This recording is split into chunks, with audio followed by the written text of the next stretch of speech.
One day, while traveling through the Southern Barrens, we stumble across a very peculiar sight.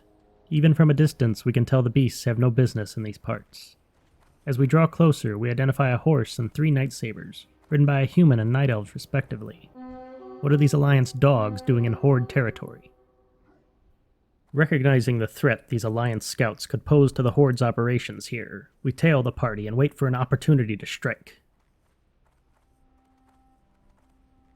Atop the white-striped night saber rides a night elf priestess, flanked by 2 night elf huntresses atop their black night sabers, all accompanied by a human mage atop his steed.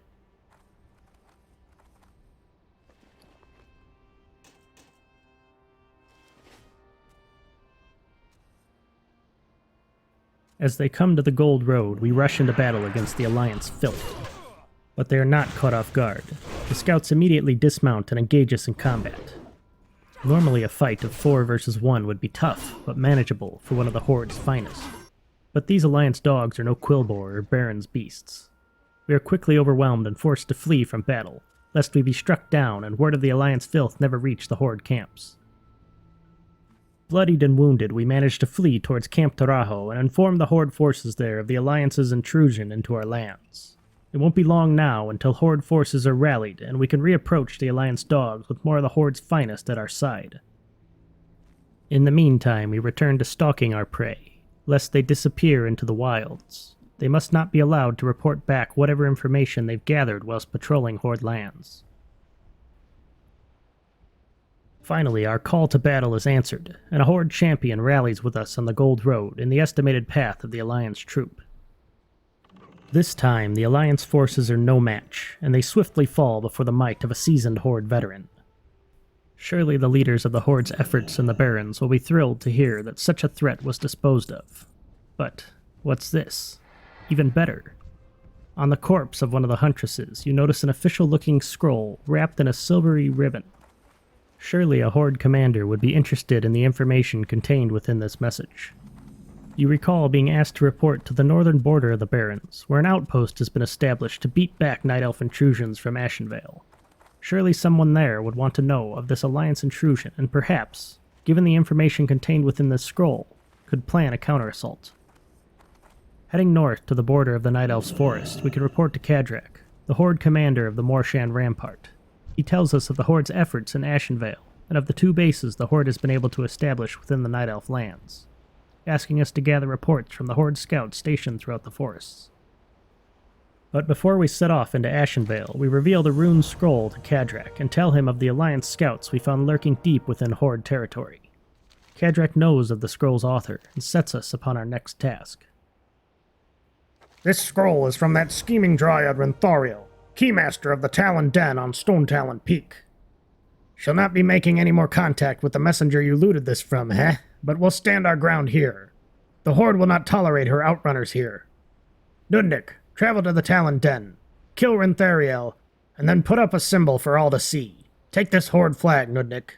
Put it up in the Talon Den so that they will not be so rash as to send another messenger through our territory again. So the Alliance Outriders were sent not from the northern forests of Ashenvale and Darkshore, but from their stronghold atop Stonetalon Peak. The Horde has a firm hold on those territories. We'll report to Sunrock Retreat in the heart of the mountains and coordinate with the Horde forces stationed there.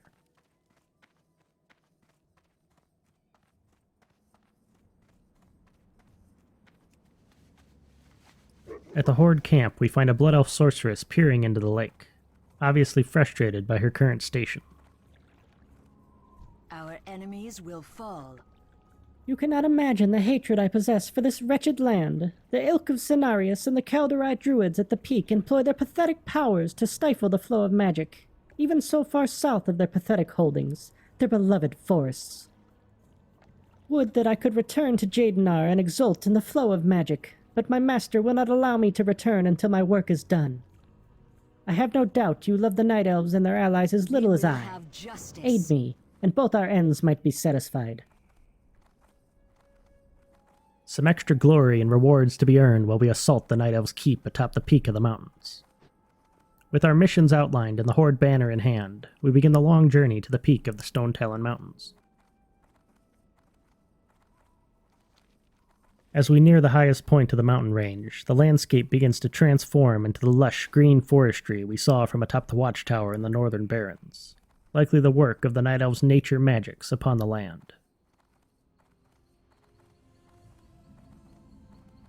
The Night Elf base rests in a crater atop the peak, a naturally defensible position with only the one route to enter by land. Luckily, we are able to slip into their forest unnoticed and scout for where their Keymaster, the Dryad Rynthariel, is stationed. The Night Elves often construct their barrow dens underground, elaborate tunnel systems where they go to commune with their nature gods and attempt to pass into the Emerald Dream. Rynthariel is said to stand guard at the entrance to the Talon Den, likely one of these underground safeholds. As we ride around the western edge of the forest, we see an elaborate entranceway hewn from stone and wood, and standing guard, one of the druidic beasts in the form of a bear. As we look past the guard, we see the passageway continues deeper into the earth, likely the stronghold where we will find the Keymaster.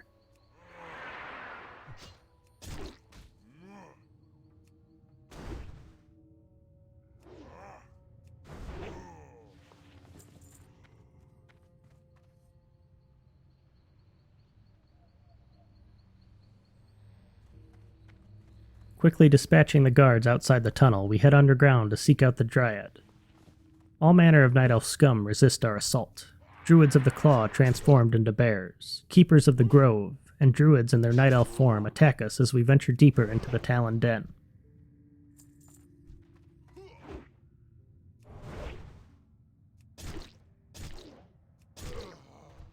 As we come to the end of our descent down a twisting passageway, we see a silvery Dryad, with turquoise hair, standing tall, guarding the inner reaches of the den. No doubt Rynthariel. Sweeping the proud Dryad aside will make striking the beast down all the more fun.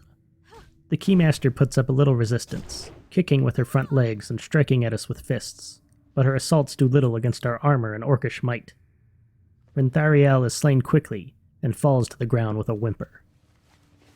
We retrieve the Horde banner from our bag and drive the pike through the cur's corpse, a reminder to all of the Night Elf scum that would dare intrude into the Horde's lands.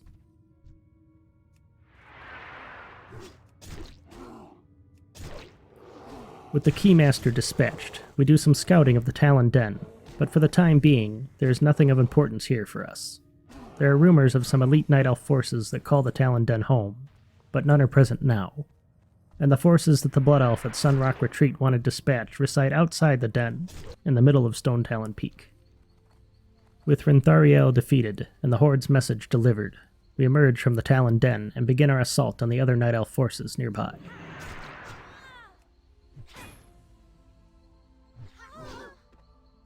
The sons and daughters of Cenarius that meander through the ancient ruins here fall quickly to our attacks, and the botanists that wander the nearby forests fare no better.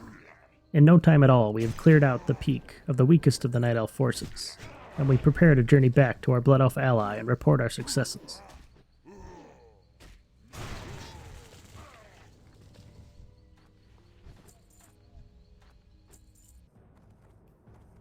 We find the elf still peering into the blue waters, standing beside the Flightmaster.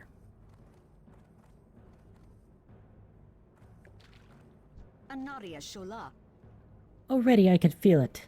Yes, power so sweet, the rushing flood.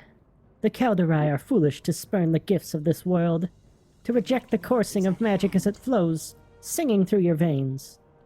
What a pale mockery life is without its burning embrace. Our new Blood Elf ally is pleased with our efforts, and she asks more of us. She would have us dispatch another Night Elf leader deep in the heart of Ashenvale Forest, and return once again to dispatch several more Night Elf leaders within the Talon Den. It would be a pleasure to slaughter more of these pathetic creatures, but for now we must return to Kadrak with news of the fall of Rynthariel. Kadrak still stands atop his watchtower at the Morshan Rampart, keeping an eye on the Night Elf's movements. He is pleased by our report. Blood and thunder. You're a tough one. Ridding the den of Rynthariel is a major step, Nudnik. They will be slow to regroup, and so we can count on less Alliance runners in the Barrens. They will think again before sending another this way. Dabu. Kadrak rewards us with some valuable armor and thanks us for our efforts. The Night Elves will surely be hesitant to intrude into Horde lands now. Surely the memory of pulling the bloodied pike, topped by the Horde banner from the corpse of one of their beloved daughters of Cenarius, will linger in their minds. Another successful quest and victory for the Horde. Loktar Ogar.